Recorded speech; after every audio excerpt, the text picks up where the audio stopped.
外这个振华说真的，刚介大使讲的很对，人家自己有技术含量嘛，哈，人家自己有能力，但是国企它是大陆的国营企业，确实让美国觉得非常的不放心，而且现在真的是全面透过软体操作。振华之前的这个老董也讲过一句话，他说现在真的是很进步哦，透过这个远端的操控，他们可以修复一些这个技术上的一些难题，其实就跟大家的苹果手机一样嘛。好，他们透过一些远端的等等，也可以改变一些设计等等，都是这样。振华有多强呢？啊，它旗下拥有10个生产基地，2019年营收200多亿啊。2014年你记不记得韩国世越号的大悲剧，整个邮轮沉没啊，1万吨的这个设备太大了，怎么把它吊起来？好，所以韩国全世界在找有这种能力的，最后就找到了世华，跟上海打捞局签订合约哈，最后就是世华派出的这个重型机具把世越号捞上来，全球没有办法做到，所以你就知道，第一个它有技术含量，它厉害；第二个它便宜，对不对啊？所以便宜好用。另外我有一段影片要给大家看一下，非常有意思。其实振华强也不是1天2天了，我们先看看。在2021年2年前，我们在台湾就炒过一波。当时我们的阳明海运就采购了将近3亿元的这个乔氏起重机啊，其中也是向上海振华跟31重工所采购。当时有没有进新闻就嗨起来了？这2家跟解放军啊关系密切啊，所以最后呢，这个航运界人士所谓非常的不满呐，这样子就是给中共第5纵队装个远端监控系统。不止高雄港尽收眼底，旗津军港也毫无机密可言。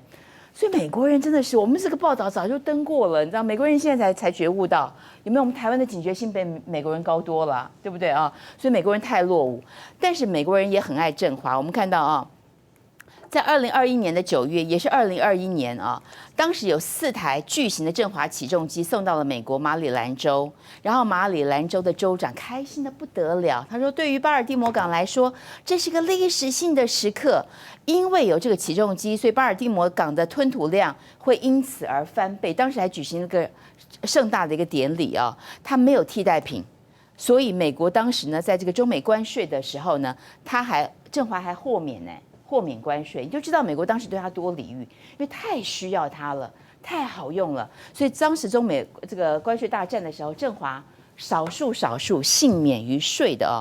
我有一段影片，待会播给大家看，我先给大家讲一下，非常有意思。当年是2013年，是奥巴马总统嘛，他在迈阿密港大谈要重振美国的基础建设，让美国再次伟大，巴拉巴拉巴拉讲了一大堆，结果一阵妖风吹来啊，这边本来是个美国国旗，把美国国旗吹掉了，下面赫然露出了2个中文字，让全场脸绿。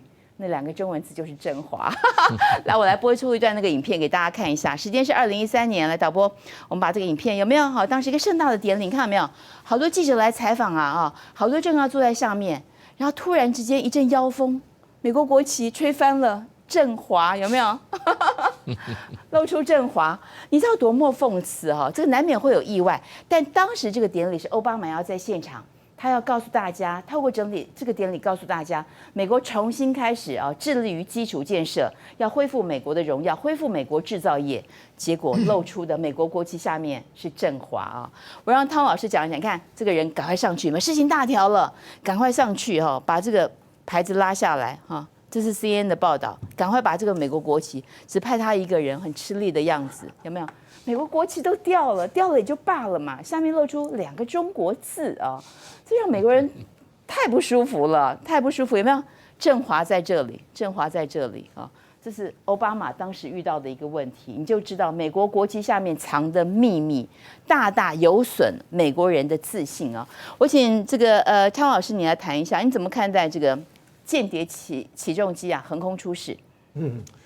我觉得美国人啊，现在是杯弓蛇影，歇斯底里就看到一个什么事情，立刻感觉到好像已经被人家侵入了或者说吃亏了现在这种事情确实让我们感觉到呢，这里头是我们由小见大的话，是第一个是制度竞赛因为你的制度不行那另外一个呢，就是生活习惯。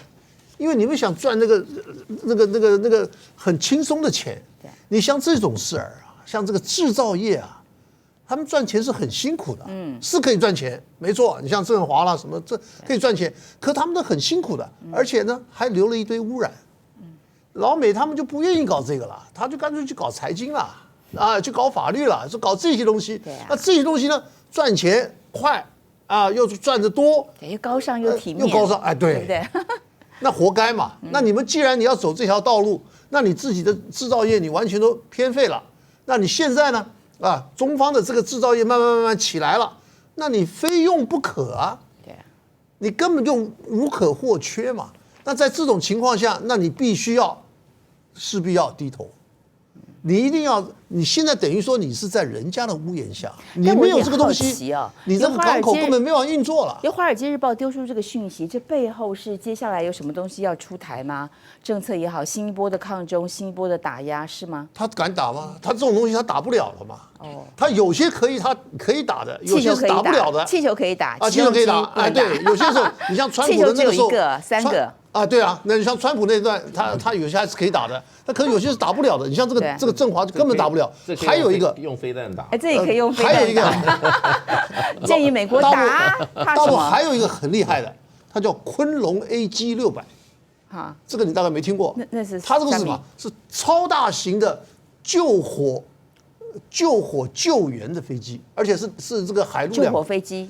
它可以一吸水吸了那么好几吨，所以也是。然后呢，如果你有森林大火的话，它这样一去啊，水一洒就发挥很大的效果。而这个呢是全世界最大的，也是昆龙，他们叫做昆龙，昆龙 AG600，所以也是间谍之一是吧？当然了，那当然看在老美的眼里，全部都是间谍吧？对不对？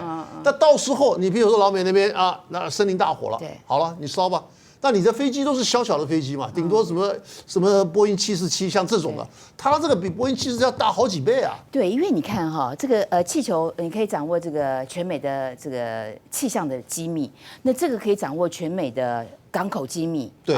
那你刚才讲那个救火队可以掌握全美的森林机密，当然了，对不对？那所以说了，所以那这样的话，那你干脆投降算了嘛。对，干脆投降。美国人欧洲人他们是有一句话，就是 "If you cannot beat them, join them"， 意思就是说你不能打败人家的话，你就加入吧。对。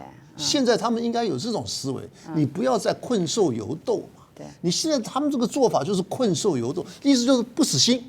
啊，这我原来是第一的，怎么可能让你超前呢？你错了，我跟你讲，老美更厉害，我打不过你怎样？我才不加入你，我直接把你没收。啊，没收很好啊，那你没收你吞不下去。对，真的吗？吞不下去你就卡住了嘛，你就卡到你喉咙里。钱你总吞得下去吧？你这个东西你怎么吞下？你把它没收了，那你这港口就废掉了。脑力耗尽，需要睡眠。睡前30分钟来包梦梦水，放松心情，舒缓焦虑，帮助睡眠，让你睡得好，精神就好。充饱电再出发，辣气的推荐代码 CPI 567，还有主播出任务 CPI 444。